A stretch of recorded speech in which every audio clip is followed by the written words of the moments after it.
매일 성경과 함께하는 오늘의 큐티 시간입니다.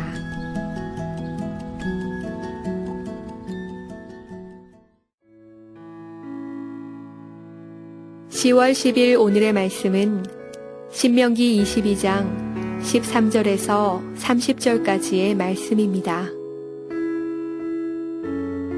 누구든지 아내를 맞이하여 그에게 들어간 후에 그를 미워하여 비방거리를 만들어 그에게 누명을 씌워 이르되 내가 이 여자를 맞이하였더니 그와 동침할 때에 그가 처녀임을 보지 못하였노라 하면 그 처녀의 부모가 그 처녀의 처녀인 표를 얻어가지고 그 성문 장로들에게로 가서 처녀의 아버지가 장로들에게 말하기를 내 딸을 이 사람에게 아내로 주었더니 그가 미워하여 비방거리를 만들어 말하기를 내가 내 딸에게서 처녀임을 보지 못하였노라 하나 보라 내 딸의 처녀의 표적이 이것이라 하고 그 부모가 그 자리옷을 그 성읍 장로들 앞에 펼 것이요 그 성읍 장로들은 그 사람을 잡아 때리고 이스라엘 처녀에게 누명을 씌움으로 말미암아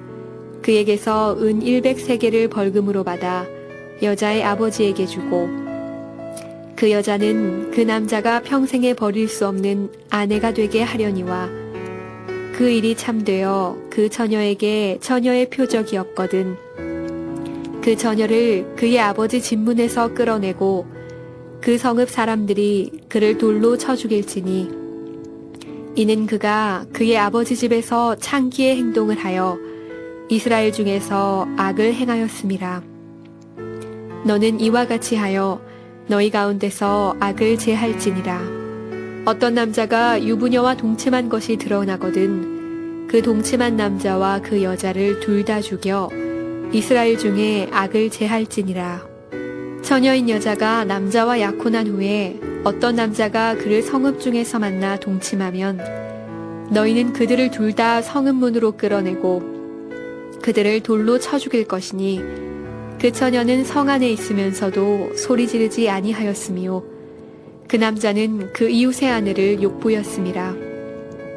너는 이같이 하여 너희 가운데에서 악을 제할지니라. 만일 남자가 어떤 약혼한 처녀를 들에서 만나서 강간하였으면 그 강간한 남자만 죽일 것이요 처녀에게는 아무것도 행하지 말 것은 처녀에게는 죽일 죄가 없음이라. 이 일은 사람이 일어나 그 이웃을 쳐 죽인 것과 같은 것이라. 남자가 처녀를 들에서 만난 까닭에 그 약혼한 처녀가 소리질러도 구원할 자가 없었음이니라. 만일 남자가 약혼하지 아니한 처녀를 만나 그를 붙들고 동침하는 중에 그 두 사람이 발견되면 그 동침한 남자는 그 처녀의 아버지에게 은 50세겔을 주고 그 처녀를 아내로 삼을 것이라. 그가 그 처녀를 욕보였은즉 평생에 그를 버리지 못하리라. 사람이 그의 아버지의 아내를 취하여 아버지의 하체를 드러내지 말지니라.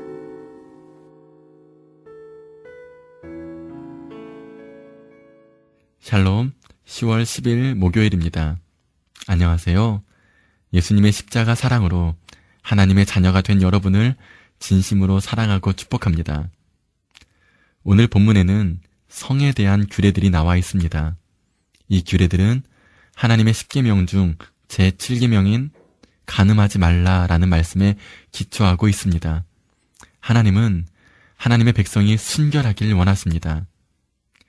영적으로는 오직 하나님만을 사랑하며 섬기는 것이 영적 순결함이고 육체적으로는 결혼의 제도 아래 한 아내만 또는 한 남편만을 사랑하며 섬기는 것이 순결함입니다.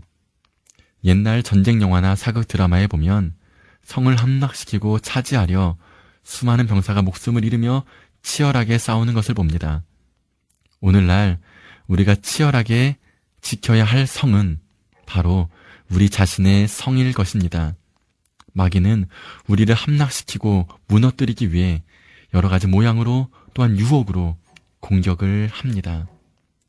본문에서 하나님은 이스라엘 백성에게 높은 도덕성을 지키라고 말씀합니다. 당시 이방 종교의 퇴폐적 종교 행위 및 주변국의 사회적 풍토를 볼 때 오늘 본문의 성적 규례는 높은 차원의 도덕적 규례입니다. 하나님은 육체의 성관계가 결혼이라는 제도를 통해서만 이루어져야 한다고 분명히 말씀해 주고 있으며 이러한 규범을 어겼을 경우 그에 대한 죄의 대가는 죽음이라는 무서운 형벌을 행하도록 말씀하십니다. 매우 강하고 엄격하며 세밀하게 이 성에 대한 규례를 말씀하고 계십니다. 유목 생활을 하던 이스라엘 백성들이 볼 때 당시 우상 숭배는 농경 사회를 이룬 이웃 나라에 앞서가는 문화였고 최신 유행이었으며 그것이 화려하게 보였을 것이고 매우 자극적이었을 것입니다. 게다가 그들의 종교 행위에는 성적 음란함이 있었습니다. 이스라엘 백성들의 호기심도 불러일으키기에 충분했을 것입니다. 하나님은 이러한 상황 속에 있던 이스라엘 백성에게 영적으로 그리고 육체적으로 순결할 것을 말씀하십니다. 본문의 말씀은 오늘날 우리에게도 마찬가지로 적용됩니다. 세상은 우리를 향해 화려한 문화와 유행으로 성을 달콤하게 포장해서 유혹합니다. 문명이 발달하면 발달할수록 우리와 우리 자녀들이 너무나도 쉽게 이 성적 유혹에 노출되어 있습니다. 본문의 하나님 말씀을 지키는 것은 마치 구시대적 발상이라고 현 시대를 모르는 것이라고 여겨지는 것 같습니다. 성적 방종이 난무하고 혼전 성경험을 부끄러워하기보다는 당연하다는 듯 말하는 그러한 시대, 심지어 그것을 자랑하듯 말하는 시대에 살고 있는 것이 사실입니다. 그러나 하나님은 간음하지 말라라는 제7계명의 세부 명령으로서 6가지 구체적인 사례를 제시하면서 육체적인 선관계가 결혼 안에서 책임있게 이루어져야 한다는 것을 강조하십니다.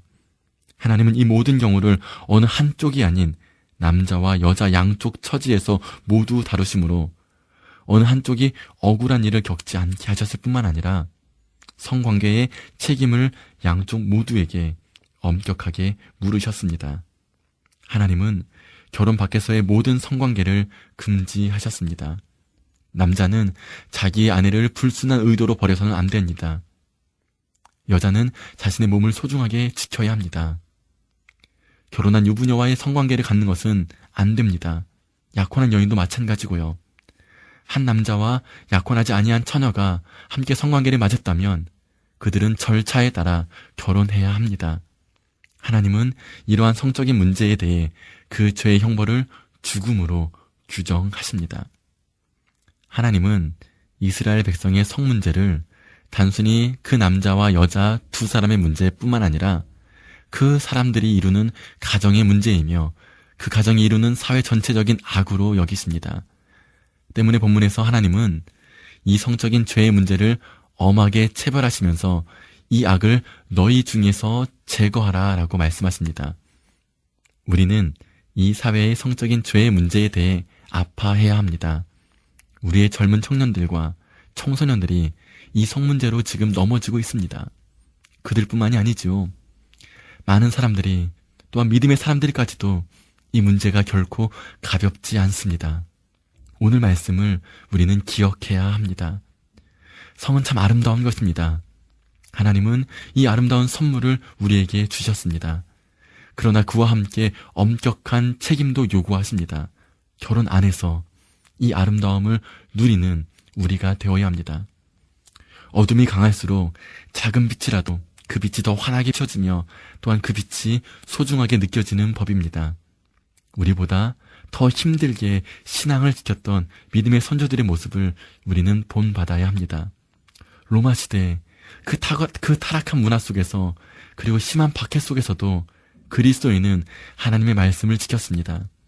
핍박하던 로마인들이 나중에는 그리스도인들을 존경하게 됩니다. 그 이유는 로마인들의 그러한 성적인 타락 속에서 그리스도인들이 신앙과 육체적 순결함의 높은 도덕성을 보여줬기 때문입니다.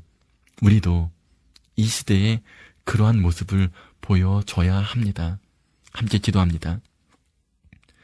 우리를 하나님의 자녀로 불러주신 하나님 아버지 감사합니다. 하나님의 자녀가 가져야 할 분명한 기준을 우리가 늘 잊지 않고 또한 잃어버리지 않고 온전히 지킬 수 있도록 도와주시옵소서. 매일 매 순간 넘어지지 않도록 우리의 두 눈과 손과 발과 그리고 우리의 마음을 이 악한 것들로부터 지켜 보호하여 주시옵소서. 예수님의 이름으로 기도합니다. 아멘.